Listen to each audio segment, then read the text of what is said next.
panukalang gawing capital city po ang Lingayen isinusulong po sa Kamara. Para sa detalye ng balitang yan, kasama natin Idol Aaron Navelgas. 104.7 IFM Report.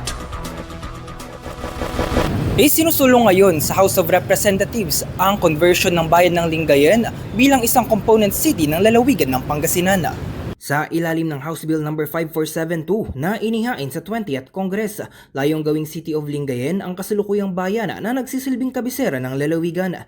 Binigyang diin sa panukala ang makasaysayang papel ng Lingayen bilang kabisera ng Pangasinan mula pa noong panahon ng kolonyalismo. Gayon din ang kahalagahan nito sa kasaysayan ng bansa, partikular sa Lingayen Gulf Landings noong ikalawang digmaang pandaigdig.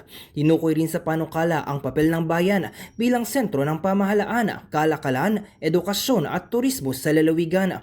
Sa ilalim ng Republic Act 7160 o ang Local Government Code of 1991, ang isang bayan ay maaaring gawing component city kung may annual income ito na hindi bababa sa 100 million pesos, teritoryong hindi bababa sa 100 square kilometers at populasyong hindi bababa sa 150,000.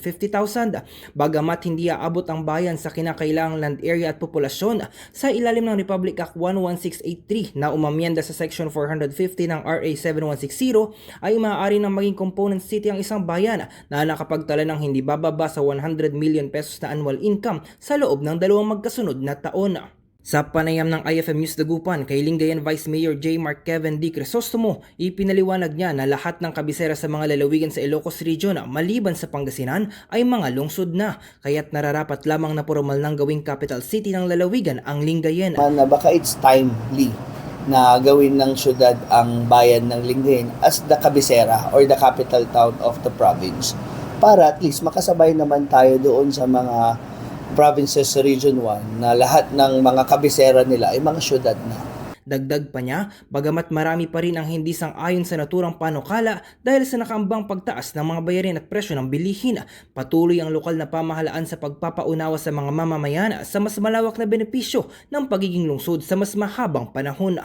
Well, with regards to that, pinagtsatsagaan naman nating i-discuss sa public na while it's true na pwedeng tumaas, no, pero dadami rin ang trabaho, dadami rin ang services, ang income natin. So, kumbaga, reciprocating siya.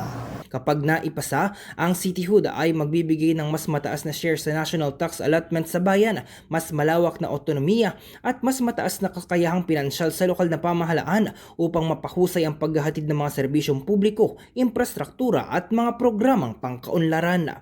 Kasama mo sa IFM News Dagupan, Idol Aaron Navelgas, Tatak IFM. IFM News. IFM News. IFM News.